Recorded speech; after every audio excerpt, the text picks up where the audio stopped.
할렐루야.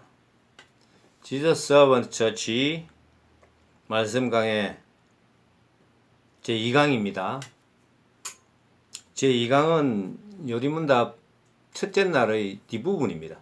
뒷부분을 원래 첫째 날을 1시간에 다 해야 되는데 한 강의에서 다 해야 되는데 좀 길기 때문에 이렇게 나누어서 하게 되었습니다. 오늘도 잘 들으시고 여러분 큰 은혜 받으시길 바랍니다.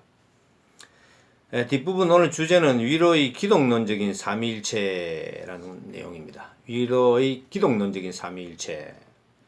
우리가 기독론적 이런 이야기가 나오면 우리 가장 먼저 떠올려야 되고 생각해야 될 게 뭐가 있다 그랬죠. 예수 그리스도를 떠올려야 된다. 그리스도를 떠올려야 된다 하고 말씀을 드렸습니다. 먼저 오늘 제 1문에서 삼위일체 하나님을 아는 지식을 가르치면서 그 순서를 삼위일체 하나님의 순서를 성자와 성부와 성령의 순서대로 이야기를 하고 있습니다. 삼위일체 하나님의 어떤 출생이나 성령이 나타나신 것 같은 말로 설명을 하지 않고 물론 삼위일체 하나님은 성부, 성자, 성령의 순서대로 이야기는 할 수는 있습니다. 그러나 삼위일체 하나님을 죄인인 우리에게 삼위일체 하나님께서 자신을 계시하실 때는 항상 먼저 성자 하나님의 어떤 구원 사역을 통해서 예수 그리스도의 구원 사역을 통해서 삼위일체 하나님을 알도록 하신다 하는 것입니다. 예수 그리스도의 구원 사역을 통해서 삼위일체 하나님을 알도록 하신다 하는 것입니다. 성자를 통하여 우리는 성부 하나님을 알게 되고 또한 성자를 통해서 성령 하나님도 압니다. 맞죠? 그죠?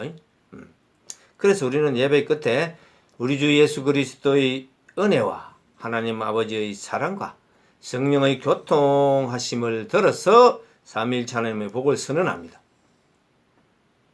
많이 들으셨죠? 그렇죠? 여기서도 순서가 성자와 성부와 성령의 순서대로 이야기를 합니다. 무슨 말이냐면은 삼위일체 하나님을 말씀할 때, 이야기를 할 때, 가르치실 때 어떤 추상적인 신적인 논, 이런 신론으로 말하지 않고 우리의 구원을 중심으로 우리가 와닿게끔 이야기를 한다 하는 것입니다. 성부에게서 성자가 출생하고 성부와 성자에게서 성령이 나오는 것도 중요한 사실입니다. 그죠? 그렇지만 우리는 예수 그리스도를 통하여만이 삼위일체 하나님을 알 수 있습니다. 예수 그리스도를 통하지 않고는 삼위일체 하나님을 알 수가 없습니다. 성부 하나님을 아는 것도 힘듭니다. 어렵습니다. 그래서 예수 그리스도를 믿지 않고 하나님을 말하고 하는 그런 이단 종교들이 많이 있죠. 기독교하고 전혀 다릅니다. 오직 예수 그리스도를 통하여야만이 삼위일체 하나님을 알 수 있습니다. 그래서 오늘 1문에서는 예수 그리스도에 대해서 이야기를 먼저 하고 그 안에서 성부 하나님, 성령 하나님에 대해서 고백을 하는 것입니다. 할렐루야. 무슨 말인지 알겠죠? 첫 강을 듣고 이 강의 또 들으셔야 되는 것입니다. 지금까지 저희들이 살펴본 방과는 초반부로서 위로의 삼위일체 하나님에 대한 어떤 지식, 참된 지식에 대해서 살펴봤다는 것입니다. 자, 이번에는 성경의 말씀에서, 기독론적이니까 성경의 말씀에서 위로에 관한 몇 가지 예를 한번 찾아보도록 합니다. 잘 들으시기 바랍니다. 메시아 예언이 가장 많이 나오는 성경 구약 성경이 있습니다. 이사야서입니다. 이 이사야서의 중심 주제도 위로입니다. 위로. 이사야서는 전체 몇 장으로 되어 있습니까? 66장으로 되어 있죠. 앞부분 39장까지는 심판에 대한 말씀입니다. 이스라엘에 대한 심판, 패악한 이스라엘에 대한 심판. 그런데 40장 1절부터는 바벨론의 포로가 되어서 구원하실 것을 약속합니다. 바벨론의 포로로부터 구원해 줄 것을 약속을 합니다. 이스라엘 백성들을 구원할 것을 약속한다 이 말입니다. 그러면서 약속의 말씀이 어떻게 나오느냐면 너희는 내 백성을 위로하라 라고 나옵니다. 너희는 정다이 예루살렘의 말에 그것에서 외쳐 구하라 라고 말씀하십니다. 예루살렘에 사는 사람들이 마음에 정다이 이야기한 내용은 무슨 내용이냐면 포로 생활을 끝나고 가나안 땅으로 돌아오는 것이었습니다. 이사야 선지자는 포로에서 구원해내는 일 자체를 위로라는 말로 표현을 했습니다. 위로라는 말로 이스라엘 백성의 구원을 말씀하셨다는 것입니다. 그래서 이스라엘 백성들은 대대로 이스라엘을 위로할 자를 기다린다 하였습니다. 메시아가 오시면 그 백성을 구원하고 위로할 것을 생각하였다는 것입니다. 물론 누가복음 2장 25절에 나오는 시몬은 이스라엘의 위로를 기다리는 자였는데 이 시몬이 아기 예수님을 품에 안고 하나님의 구원을 찬송하였다는 것입니다. 이러니 하죠. 그리스도께서는 그분의 백성을 구원하시고 위로하실 분으로 오셔서 우리를 어둠과 사망 가운데서 건져내시고 참된 위로를 주셨다는 것입니다.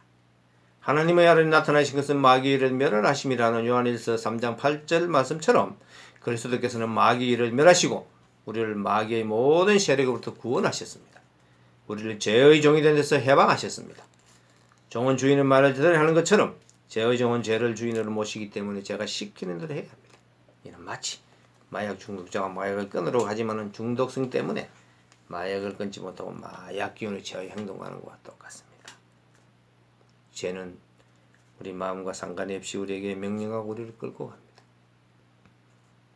이렇게 하면 안 되는데 하면서도 친구들이 그렇게 하니까 또 주위에 많은 사람들이 다 그렇게 하니까 그냥 거기에 끌려가면서 우리가 죄를 짓고 사는 것이 하나님 나라 밖에 있는 사람들의 모습입니다. 예수 그리스도께서는 그러한 모습에 있는 우리를 그러한 데서 그리스도께서는 우리를 구원해 주셨다는 것입니다. 역시 이 사실이 성경에서 이야기하는 참된 위로가 되는 것입니다. 이 구원이 우리에게 위로가 된다는 것입니다.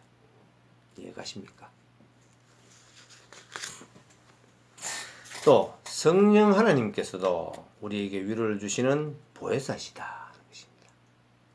성령 하나님께서도 우리에게 위로를 주시는 보혜사시다. 보혜사라는 말은 다른 말로 하면 위로자라는 말입니다. 영어로 말하면 카운셀이죠, 그죠? 그렇게 번역할 수도 있습니다. 예수님께서는 이 땅에 계실 때 보혜사로 계셨기 때문에 제자들은 위로자가 그들과 함께 있는 동안에는 아무런 염려하지 않았습니다. 보혜사신 예수님께서 그들이 모든 필요와 부족한 것들을 다 채워주시기 때문에 지적으로, 물적으로, 영적으로. 그래서 그들은 바리새인들이 와서 그들을 비난할 때도 예수님께서는 막아주시고 또 필요한 것을 가르쳐 주셨기 때문에 아무런 부족함이 없었다는 것입니다. 이 예수님께서 하늘로 올라가시면서 다른 보혜사 곧 진리의 성령을 약속하셨다. 아멘. 이 진리의 성령께서 또 다른 위로자로 오실 것을 말씀하셨다는 것입니다. 그래서 오신 분이 이 진리의 성령입니다. 예수님의 약속의 말씀으로 오신 진리의 성령께서 이 땅에 오셔서 신약의 교회를 세우시고 또 예수님께서 그동안 가르쳐 주시고 행하신 이들의 의미를 깨우쳐 주신다는 것입니다. 성령이 하시는 일이 나타났죠. 신약 시대의 교회를 세우고 예수님께서 가르쳐 주시고 행하신 일의 의미를 깨닫게 하신다는 것입니다. 성령께서 오셔서 성령께서는 그의 백성들에게 구원의 복음을 깨닫게 하시고 그의 백성들에게 구원의 복음을 깨닫게 하십니다. 또한 우리의 굳은 마음을 제거해 주시고 새 언약의 복음을 우리 마음에 새겨주신다는 것입니다. 내가 예수를 이제 믿구나 하는 그 우리 마음에 들어오는 그 따뜻함 있죠. 그걸 성령께서 해주신다는 것입니다. 또한 성령 하나님께서는 우리가 마음으로부터 하나님의 복음을 깨닫고 마음을 다하여 즐거이 그리고 신속하게 주님을 위해 살도록 이끌어 가신다. 지금도 이끌어가고 계신다. 이 말씀을 듣고 계시는 여러분도 지금도 성령에 따라서 이끌어가고 당하고 있다는 것입니다. 사랑하는 여러분, 이처럼 위로에 대한 어떤 말씀 구절들은 모두가 삼위일체 하나님과 연결이 되어 있습니다. 정리를 해보면 성부 하나님께서 여인의 후손을 보내어 위로해 주실 것을 약속을 하셨습니다. 성자 하나님께서 몸소 예수 그리스도께서 이스라엘의 위로자로 오셨습니다. 성령 하나님께서는 또 다른 위로자로 오셔서 그리스도의 복음을 깨닫게 하신다 하는 것입니다. 연결되어 있죠. 이처럼 삼위일체 하나님께서 우리를 위하여 행하신 어떤 일들이 있기 때문에 우리는 그 안에서 위로를 발견하게 된다 하는 것입니다. 삼위일체 하나님께서 행하신 일 세 가지가 있기 때문에 성부 하나님께서 행하신 일, 성자 예수 그리스도께서 행하신 일, 성령께서 행하신 일이 있기 때문에 우리는 그 안에서 위로를 발견하게 된다 하는 것입니다. 할렐루야. 무슨 말씀이냐면은 1강에서도 말씀드렸다시피 우리는 위로를 다른 데서, 즉 자기의 소유나 성취나 주변에서 비교해서 찾을 수 있는 것이 아니다 하는 것입니다. 오직 위로는 이 고백이 있어야 된다. 살아서나 죽어서나 유일한 위로가 되는 것은 그리스도께서 베푸신 구원과 여기에 나타난 삼위 하나님에 대한 사랑 안에서만이 찾을 수 있다 하는 것입니다. 이 지식을 우리 요리문답 1강에서는 지금 가르치고 있는 것입니다. 요리문답 전체에 흐르는 주제가 이것입니다. 자, 그럼 여기에서 우리가 한번 살펴보겠습니다. 이 성경에서 이 위로라는 말을 가장 적극적으로 사용한 두 사람이 있습니다. 신약의 한 사람, 구약의 한 사람을 한번 살펴보도록 하겠습니다. 바로 신약의 사도 바울 선생과 구약의 다윗입니다. 먼저 사도 바울 선생이 위로를 한번 살펴보도록 하겠습니다. 오늘 사도 바울 선생과 다윗이 사용한 위로, 이 사용한 위로가 어떤 의미를 가지고 있는가, 오늘 나에게 어떤 의미를 가지고 있는가를 우리는 알아야 된다는 것입니다. 보도록 하겠습니다. 우리의 대사도이신 바울 선생은 이 위로라는 말을 적극적으로 썼던 분이다. 예를 한번 들어보겠습니다. 고린도서 1장 3절에서 5절 말씀을 보도록 하겠습니다.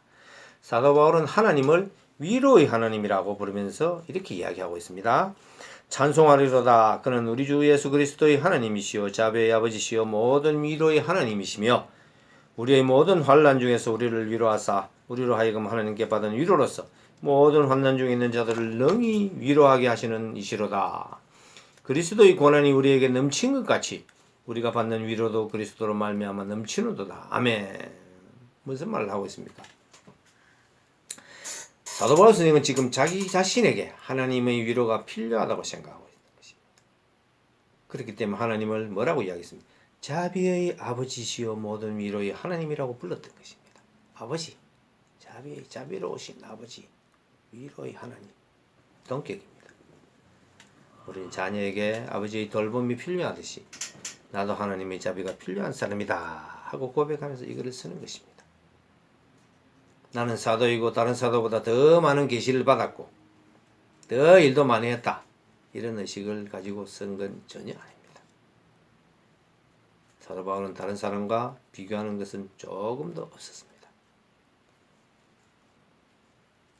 전적으로 하나님만을 의지합니다. 사도 바울은 죄와 싸우고 복음을 전파하면서도 하나님을 자비의 아버지라 부르고 모든 위로의 하나님이라고 부르면서 나아갔던 것입니다. 여러분은 어떠신가요? 여러분에게 하나님이 자비의 아버지시고 위로의 하나님 맞으십니까? 오늘 바울의 이 고백이 여러분의 고백이 되시길 주님의 이름으로 축복합니다. 바울 선생은 모든 위로의 하나님께서 그리스도 안에서 자신을 위로하여 주시고 힘을 공급하여 주셔야만이 어려움 가운데서도 넘어지거나 좌절하지 않을 수 있다고 생각하고서 이 말씀을 썼던 것입니다.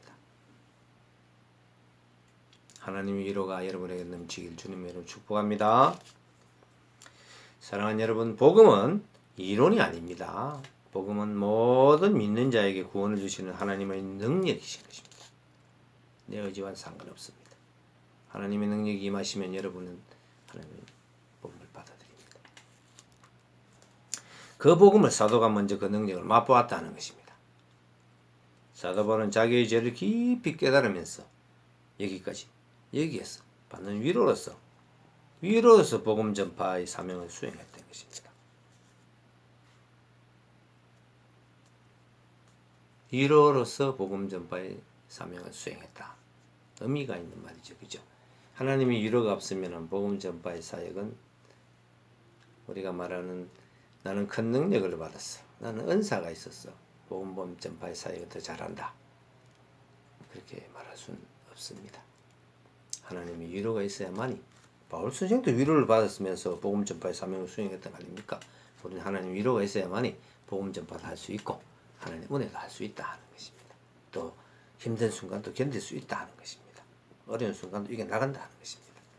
오늘도 하나님의 은혜를 위로를 사모하시는 여러분 되기를 주님으로 축복합니다. 자, 그러면 또 다른 한 사람, 위로의 한 사람, 위로란 말을 적극적으로 사용했던 한 사람 누구십니까? 다윗입니다. 우리 아비 다윗이. 한번 보겠습니다. 다윗은 시편 25편 7절과 11절에서 다음같이 말하고 있습니다. 여호와여, 내 젊은 시절의 죄와 허물을 기억하지 마시고 주의 인자하심을 따라 주께서 나를 기억하시되 주의 선하심으로 하옵소서. 여호와여, 나의 죄악이 크오니 주의 이름으로 말미암아 사하소서. 아멘. 지금 다윗은 내 젊은 시절의 죄를 기억하지 마시고 라고 이야기를 합니다. 이 젊은 시절은 사실은 보면 다윗을 이 시편을 쓸 때는 다윗은 왕이 된 이유입니다. 그죠? 이때가 문제냐 이 말이죠. 그죠? 왜 이런 시를 썼느냐 하는 것입니다. 또 시편 51편에 나오는 다윗은 이제 바세바를 범죄하고 우리아를 죽게 하고 난 다음에 회개하는 심정을 표현하는 또 글이 있습니다. 그죠? 그것도 마찬가지입니다. 다만 다윗이 지금 말하는 이 소시의 죄가 우리가 무엇인지는 알 수가 없습니다. 그죠? 다윗은 어렸을 때는 목동이었잖아요. 그죠?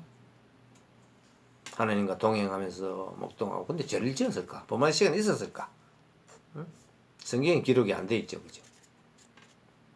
다윗이 혹시 막내인데 너무 잘나고 똑똑해서 형제들의 시기를 받았는가? 여하튼 다윗은 왕으로서 나라를 다스릴 때 어떤 어려운 문제를 가지고 주님께 나아가면서 기도를 하곤 했다는 것입니다. 그때 기도를 하러 가서 다윗이 생각해낸 게 뭐냐면은 어렸을 때 지은 죄를 생각했다는 것입니다. 기도하러 나갔는데 하나님 이 나라를 이렇게 다스려 주십시오. 저 나라를 이렇게 다스려 주십시오. 이 나라를 이렇게 부강하게 해주십시오가 아니고 내 어렸을 때 지었던 죄를 생각했다. 왜 그랬을까요? 그는 어린 시절 죄를 하나님께 구하면서 회개하면서 용서해달라 주시기를 구하면서 기도하러 나갔다는 것입니다. 다윗의 전 생애를 보면 다 그랬죠. 그는 하나님께 더 나아가고 더 가까이 가면서도 작은 죄라도 깊이 깨닫고 하나님께 더 회개하는 그런 왕이었다는 것입니다. 왜 다윗은 그렇게 나라를 다스리면서도 기도하러 나갔을 때도 회개를 했을까? 다윗은 위로가 필요했던 것입니다. 죄를 회개하는 다윗에게는 하나님의 위로가 넘쳤다는 것입니다. 죄를 그만큼 더 깊이 하니까 하나님의 구원의 은혜를 더 깊이 깨달았을 것이고 하나님의 위로가 더 넘쳤을 것이고 그 위로로서 다윗은 왕으로서 이스라엘 나라를 좀 더 하나님 나라로 다스려 나갈 수 있게 되었다는 것입니다. 아이러니하죠, 그죠? 여러분이 잘 아시는 시편 23편에서도 위로라는 말이 나옵니다, 그죠? 23편 다 외우시죠, 그죠? 주의 지팡이와 막대기가 나를 안위하시나이다. 이 안이라는 말은 이 위로라는 말입니다. 죽음이 생각나는 사망의 엄침한 골짜기를 지날 때에도 다윗은 주님의 인도하심 속에서 위로를 찾았다는 것입니다. 다윗과 사도 바울 선생을 위로를 가장 적극적으로 사용하였던 두 분을 살펴보았습니다. 사랑하는 여러분, 그런데 우리가 여기서 우리가 알아야 될 것이 있다. 주위에서 알 수 있는 오늘의 주제, 이 유일한 위로는 무슨 이야기냐면은 이 유일한 위로는 예수님을 처음 믿을 때, 우리가 하나님을 처음 알 때, 그때 받은 그 위로만 있는 것이 아니고, 그때 위로 한 받으면 졸업하는 것이 아니고, 이 위로는 영원하다는 것입니다. 지속된다는 것입니다. 이것을 오늘 다윗과 사도 바울의 위로에서 우리가 알아야 하는 내용인 것입니다. 죄의 싸움, 사죄함, 회개, 예수님을 우리가 처음 믿을 때 깨닫고 이제 한 번 했으니까 졸업이다. 아니다 하는 것입니다. 우리는 평생에 걸쳐서 회개하고 또 하나님의 위로를 받아야 한다 하는 것입니다. 사역자도 마찬가지고 평신도도 마찬가지인 것입니다. 이것을 오늘 구약의 다윗에게 신약의 사도 바울을 통해서 우리는 알 수가 있다 하는 것입니다. 성경의 대사도 바울도 하나님 위로가 필요했고 성경의 이스라엘의 위대한 왕인 다윗에게도 하나님 위로가 필요했던 것처럼 오늘 미천하고 초라하고 보잘것없는 나에게도 또 우리 저 여러분에게도 하나님 위로가 넘쳐야만이 우리는 이겨낼 수 있고 또 살아갈 수 있고 또 복음을 담대히 전할 수도 있고 천국을 누리면서 살아갈 수 있다 하는 것입니다. 할렐루야. 말씀을 정리하겠습니다. 사랑하는 여러분, 주님께서 예수 그리스도께서 그 백성에게 주시는 위로는 그 무엇인가 하는 것입니다. 어떤 무미건조하고 추상적인 기독교 교리 몇 개만 주시면서 외우라고 하는 그런 것은 아니다 하는 것입니다. 하나님께서는 우리 마음에 정다히 말씀하시고 위로의 말을 가르쳐 주십니다. 말씀 속에서 하나님의 사랑이 지닌 그 높이와 깊이와 넓이와 길이를 알아갈 수 있도록 가르쳐 주신다는 것입니다. 말씀을 읽고 말씀을 보고 말씀을 들을 때 하나님의 사랑이 얼마나 크고 넘치는가를 알려주십니다. 무한하신 하나님을 보여주시면서 우리도 무한히 자라나시기를 원하신다는 것입니다. 이 무한히 알아가는 것은 영원히 계속된다는 것입니다. 위로 하나님을 알아가는 지식은. 그래서 우리는 새하늘과 새 땅 주님이 계신 그대로 뵙고 주님처럼 될 것이다 하는 것입니다. 이 새하늘과 새 땅에서조차도 이제 주님이 계신 그대로 봤으니까 우리는 주님을 알았다. 주님 다 알았으니까 이제 주님이 알 것이 없다. 이렇게 하는 것이 아니고 거기에서도 우리는 무한히 다함이 없는 그러한 지식을 주님께서는 그 백성들에게 주시고 교제하고 나누시기를 원하신다는 것입니다.